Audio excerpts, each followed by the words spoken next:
it's not enough to just have a degree and have a piece of paper. You need real industry experience.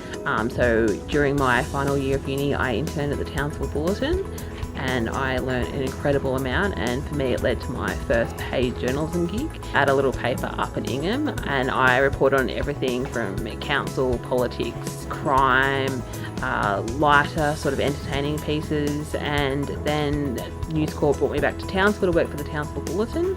My first position was as police reporter, so I was going to car accidents, crime scenes, murders, and everything in between.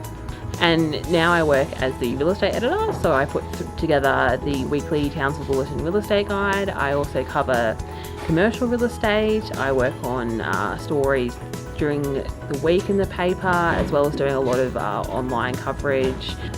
Journalism is one of those careers where it really takes over your life, but in a good way. It's quite addictive. You're often there to witness events that become really important in history. One of my favourite experiences in journalism was when the Korean Mail needed some help covering Cyclone Marsha.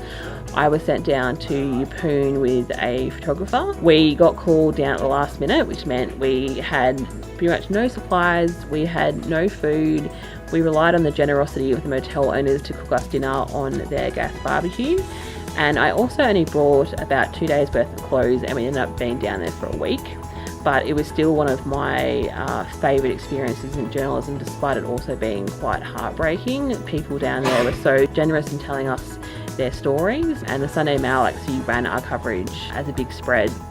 Seeing your byline never gets old. I still get a bit of a thrill when I see my name on the front page.